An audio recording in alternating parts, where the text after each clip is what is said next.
il faut être prêt à le lancer, mais quand la technologie, je pense, elle suivra. Donc ouais, ce sera dans l'avenir, c'est sûr.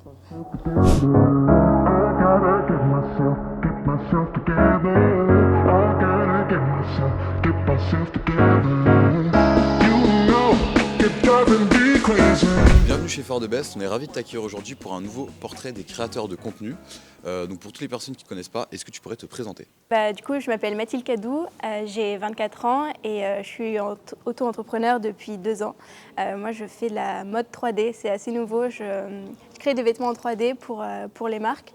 Je permets aux marques de faire des prototypes 3D pour qu'on n'ait pas à faire un prototype physique en premier et on fait des modifications là-dessus pour gagner du temps. Et ça peut aussi servir à faire des défilés virtuels ou juste des images pour la com parce que c'est hyper réaliste et voilà, ça fait 2-3 ans que c'est ma passion et bientôt je vais créer ma société, donc c'est assez cool. Donc voilà. Okay. Comment faire un kimono sur Clo 3D? On commence par créer le patron. Ensuite, le rendu final, j'espère qu'il vous plaît. Le patron du manteau est enfin disponible sur mon site. Mais aujourd'hui, je vous parle du projet que j'ai réalisé pour Leslie Sulman. Je dois avouer que le plus dur à faire, c'était le tissu. Mis à part ça, est-ce qu'avant ça, tu as fait des études? Ouais, j'ai fait, alors je suis allée tout de suite dans la mode après le bac.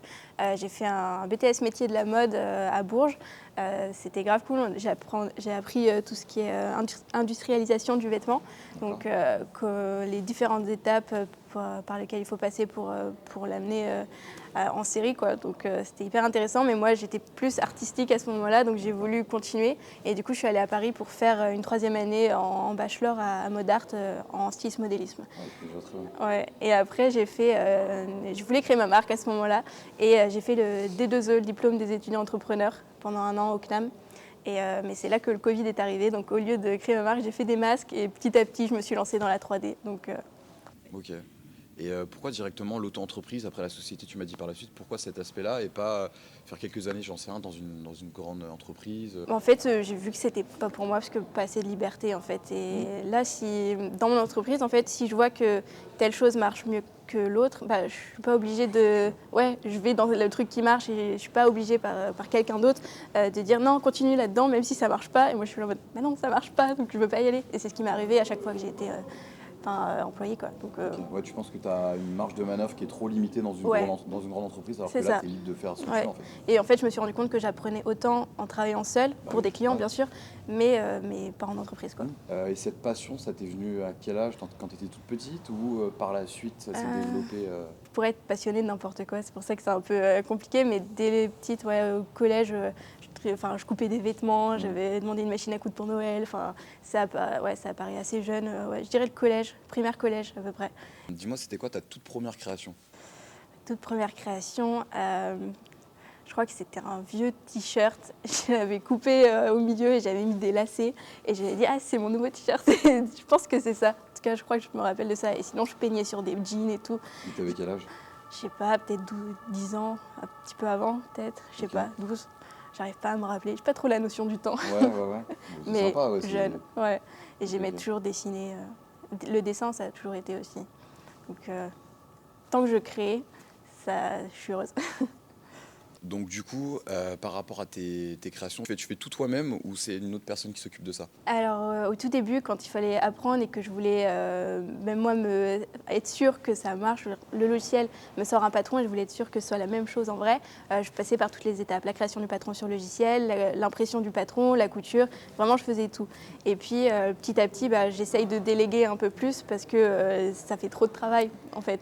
Donc j'essaye de déléguer la couture parce qu'il y a plus de personnes qui savent faire de la couture que des personnes qui savent faire de la 3D dans la mode. Donc voilà, j'essaye de déléguer un petit peu parce que aussi je préfère créer sur la 3D, c'est là où je me sens le plus à l'aise et en fait j'aime quand ça va vite. Donc être sur la couture et dépiquer tout ça, des fois c'est un peu frustrant alors que sur mon logiciel ça me prend 3 clics si je me trompe, quoi. Donc je préfère garder ce côté informatique pour moi et essayer de refiler un peu la couture, c'est cool. C'est pas toujours possible mais c'est l'objectif en tout cas. Dis-moi, est-ce que c'est accessible à tous ou pas alors? Je dirais que oui, mais avoir une base de modélisme de mode classique, c'est un gros plus, parce que sinon on arrive sur le logiciel et on ne sait pas par où commencer pour faire un vêtement. Si on a déjà un background de modélisme, c'est quand même beaucoup plus facile et on n'a plus, entre guillemets, la 3D à apprendre. Mais en soi, c'est accessible à tous parce qu'on peut prendre des patrons déjà faits et juste apprendre à les assembler sur l'avatar. Donc, je dirais oui et non. Si on n'a aucune base, ni en mode, ni en modélisme, ni en 3D, il faut être patient et prendre le temps de bien apprendre tout. Donc maintenant, pourquoi tu as voulu faire des vidéos sur TikTok par rapport à ce sujet? En fait, j'avais envie de partager un peu ma nouvelle passion et moi j'adore apprendre aux autres. Même au lycée, je donnais des cours de maths déjà et j'adorais. Comme ça? À Issoudun, dans le centre, c'était dans le Berry. Je suis entre la campagne et Paris, on va dire. Et du coup, j'ai voulu faire des tutos comme ça pour faire découvrir un peu Claude 3D. Et c'est un logiciel que j'aurais rêvé d'avoir en tant qu'étudiante. Donc je me suis dit, autant le faire découvrir à d'autres. Et j'ai vu, les tutos, ça marche super bien. Et en fait, j'adore faire le montage, j'adore faire montrer tout ça. La créa, encore une ouais, fois. la création de vidéos maintenant. Donc ouais, c'est un mélange de tout. Et j'aime bien pouvoir ensuite partager avec d'autres gens qui disent, ah ouais, c'est trop cool comme logiciel. Ils me posent des questions et on peut échanger. Donc c'est cool. Est-ce que tu peux nous expliquer les avantages et les inconvénients de la conception 3D? Ouais. Alors, les avantages, j'en ai plein. Le fait que ça aille super vite, qu'on puisse faire des modifications en temps réel, qu'on puisse imprimer le patron direct. Enfin, vraiment, c'est pour moi ce qui est le truc le plus avantageux, c'est le temps gagné, vraiment. Des avantages, je pense que c'est sur certaines techniques de couture un peu artisanales. Je ne sais pas encore comment les transposer informatiquement ou numériquement. Ça va être de la recherche, bien sûr, etc.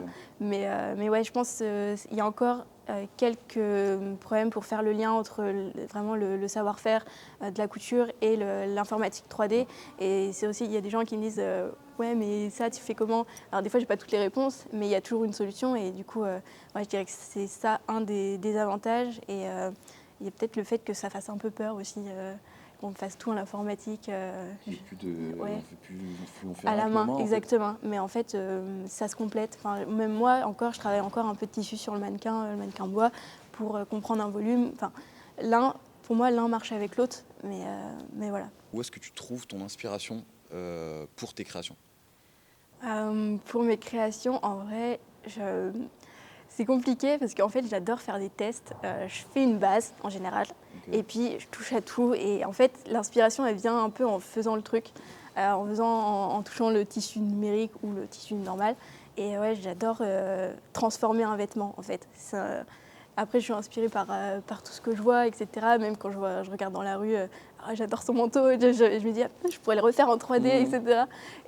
Mais ouais, moi, ce qui m'inspire le plus, c'est vraiment de travailler la matière en 3D. Genre, je me fais des trucs dans ma tête où j'imagine le vêtement qui se plie comme ça. Enfin, des fois, je pars loin, quoi.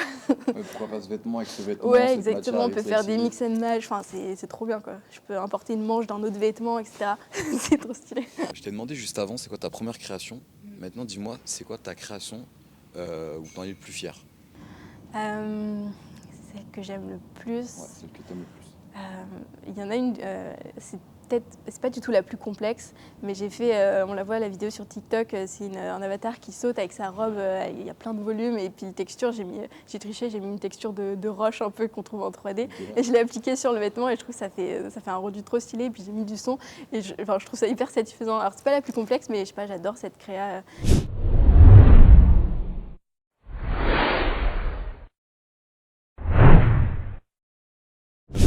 Donc je te demandais par rapport à ton avenir dans 5 ans, qu'est-ce que tu voulais faire. Mais là, il y a l'arrivée de la métaverse qui arrive, notamment des défilés dans la métaverse. Est-ce que tu penses que potentiellement, il faut que tu t'y mettes dessus rapidement? Et est-ce que tu penses que clairement, ça va être ça aussi l'avenir en fait? Je pense que ça va être l'avenir, mais peut-être pas tout de suite. Les gens ont encore un peu de mal à se mettre là-dedans et puis les technologies ne suivent pas. Ça suit, mais doucement mais sûrement. C'est-à-dire que si on veut être dans le métavers, c'est un gros casque encore, c'est pas encore très confortable comme d'être sur son téléphone où c'est hyper facile. Donc il va falloir y être, c'est sûr, parce que si on peut faire des défilés virtuels où on est comme ça, on tourne la tête, on voit des vêtements, ça va être incroyable. Mais il faut que la technologie suive parce que si on se met dans le métaverse et qu'on voit des pixels qu'on avait sous, je sais pas, Windows 2, les gens ils vont être grave déçus, ils vont plus y aller. Donc il faut être prêt à le lancer, mais quand la technologie, je pense, elle suivra. Donc ouais, ce sera dans l'avenir, c'est sûr. Est-ce que tu pourrais me donner les 3 outils indispensables pour faire une création? Ouais, on a le livre de modélisme. Après, le logiciel, forcément, enfin, si on veut être dans la 3D. Et puis, si on veut tester, ce serait la machine à coudre, ou même pas, en fait, on peut tester, on peut coudre à la main, mais ouais, ce serait ça mes outils. Pour créer, genre, avoir la matière technique, genre le livre, le truc pour le faire, vraiment le logiciel, et puis un truc pour tester ton patron, quoi. Même si on imprime son patron en 30%, bah, au moins on a le petit mannequin et on se dit, ah ouais, ça rend ça. Donc ouais, ça pourrait être ça, les 3 outils. Maintenant, est-ce que sur les réseaux, tu as des objectifs, tu as des projets? J'aimerais faire du format long pour en fait montrer un process de A à Z. Vraiment la pensée du vêtement où je sais pas, moi ou le client, on dessine quelque chose sur un croquis, voilà, et on le passe de la 3D au vêtement physique et pourquoi pas derrière un défilé virtuel ou physique. Et vraiment qu'on montre tout ce process-là dans un, je sais pas, un mini-reportage. J'aimerais vraiment faire des formats longs et puis plus de vidéos de formation, enfin, vraiment faire partager aux autres tout ça, quoi. Okay. C'est l'objectif. Okay. Bon, bah en tout cas, merci d'être venu. Franchement, ça nous a fait super plaisir. Et dis-moi, est-ce que tu as un petit mot de la fin? Ouais, bah, je voudrais remercier toutes les personnes qui m'ont soutenue et celles qui m'ont pas soutenue aussi, parce que ça motive autant, vraiment. Et puis, vraiment, je suis enthousiaste je suis très enthousiaste pour la suite en tout cas, et voilà, je voulais vous remercier tous de m'avoir accueilli. Et pour la fin, je passe chez Force de Belle. Dois-je encore t'expliquer qui pourrait éclaircir ce mystère que t'entretiens autour de moi?